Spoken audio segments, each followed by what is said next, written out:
So layer lines end up making your prints look cheap and crappy, but there's a few simple ways to make them look really premium and really nice without having to do anything with print settings. So in this video, we're gonna go through all the different ways that textures can make your prints look really premium. One of the first and most basic textures is actually knurling, which comes from machining, where you have just this diamond pattern imprinted into the part. This is a really good texture because it's very simple to model, it's very low effort, it doesn't create a large STL, it doesn't create a lot of surface area, it still prints very efficiently. But it has really good contrast with anything that you might want to print across the front.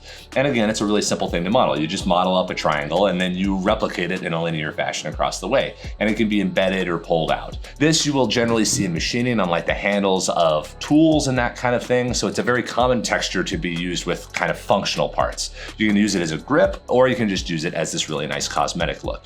Expanding on the stealing textures for machined parts, you have this diamond pattern, which is the same sort of imprint that you might see on like the bed of a truck or on like trims and steel trims and that kind of stuff, a lot of things in automotive.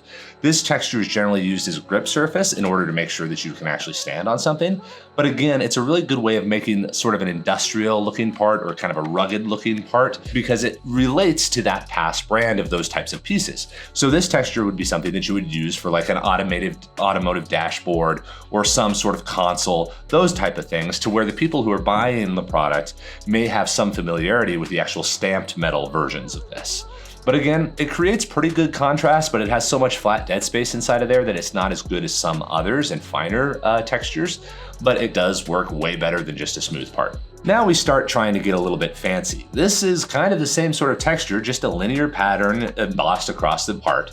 But now you're actually almost designing a logo. They are these individual small sort of specialized hexagons that are all molded together. They're not really hexagons, they're actually an isometric view of a cube. A slightly more complex pattern to create if you don't have the design for it, but it's just a linear pattern across there. But generally what people do in this sort of situation is they might actually replace this shape with like their logo or something along those lines so that you have the entire part covered with whatever your design might be. So these could be the logo of your company or something along those lines. Not super high contrast, and you have to be careful about this because it doesn't really create a matte finish like the knurling and those types of patterns, but it is a really good way of branding a product because you can create a fully custom sort of pattern based off some design within your company.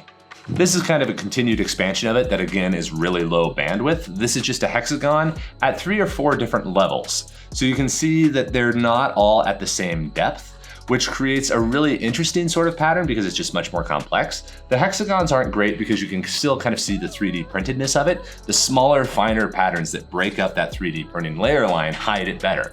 But again, this is a really good way to create sort of a branded part again, where you have something that just looks really unique and distinct. And hexagons are one of those simple shapes that can be really easily linearly patterned across something like this inside of CAD without creating a really large file. So it's easy to upload into services like Teleport and that kind of thing so they can be printed quickly. They also print faster than really fine patterns that can take up a lot of tool motion. So you can sometimes get a cheaper part out of something like this. It's not a very functional pattern. This one almost is entirely cosmetic. It doesn't work well for grip. It doesn't necessarily do much for the contrast of the letters and that kind of stuff here, but it does create a brand identity, and that can be really useful for whatever you're creating. If you want to go even simpler than the hexagons, you can just use regular triangles or triangular lines. You can just have these cross over. These are actually triangles at 2 different heights, so you get slightly better contrast on that, and you have the full lines through, so this could actually be a grip surface and that kind of thing because it has channels for water and grit to run away from. But this is probably one of the simplest ones since it just is such a simple pattern. It's really low STL file size, and it can work really well for patterning it across the entire part. So if you're a beginner in modeling, this might be the version for you to use. And it still creates many of the benefits that you want of hiding layer lines and distracting from it because you have these side diagonal lines that are completely opposite from the horizontal layer lines that were used to grow this part. From that view, there's probably no way that you can tell what orientation this part was printed in. It was printed like this. And now we start getting into something really wonky. This pattern is fairly easy to create, but actually creates a really large STL because it's continuous curves and a lot of them. So this is actually a fairly large file to create. but it creates this wonderful organic shape that you can use with like watercolors and blues and greens and that kind of thing to create something soft and more welcoming. You still have the contrast there in case you want to put something out in front. And this is a very simple pattern to create. You just create a single line swoosh and then space them linearly across there. So it's very easy to model.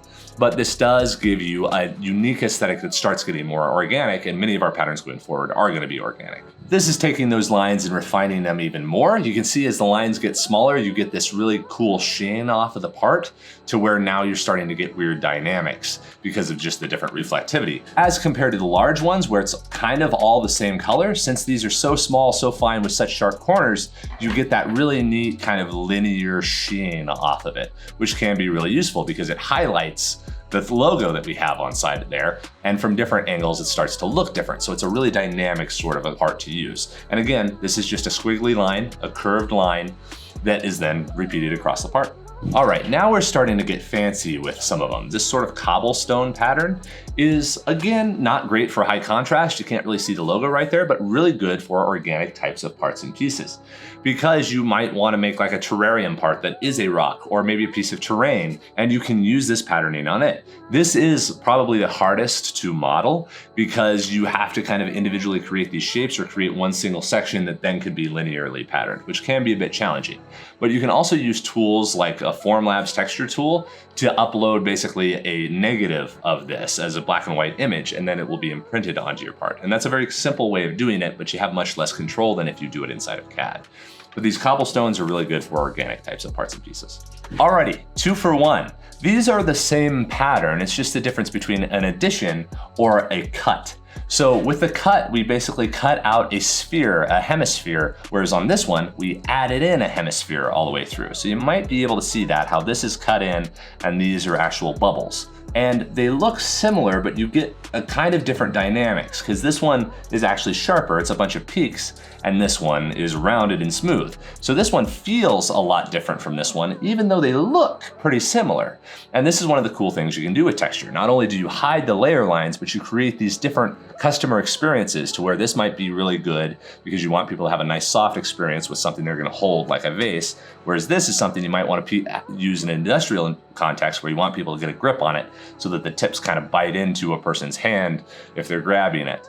So these are an excellent solution of the same pattern, creating two very different experiences based on whether you cut it out or add it in.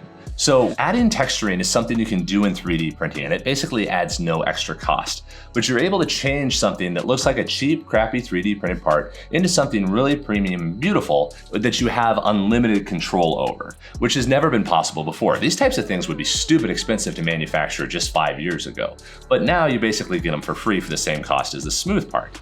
Now, the smooth part is fine and you can use that and that kind of stuff, but why not use this awesome capability to make your part look really premium, give it a completely different customer experience, hide the layer lines, and get something that is really, really good rather than something that's just 3D printed. Now you have something that is a true and actual product. Have a great day, everybody.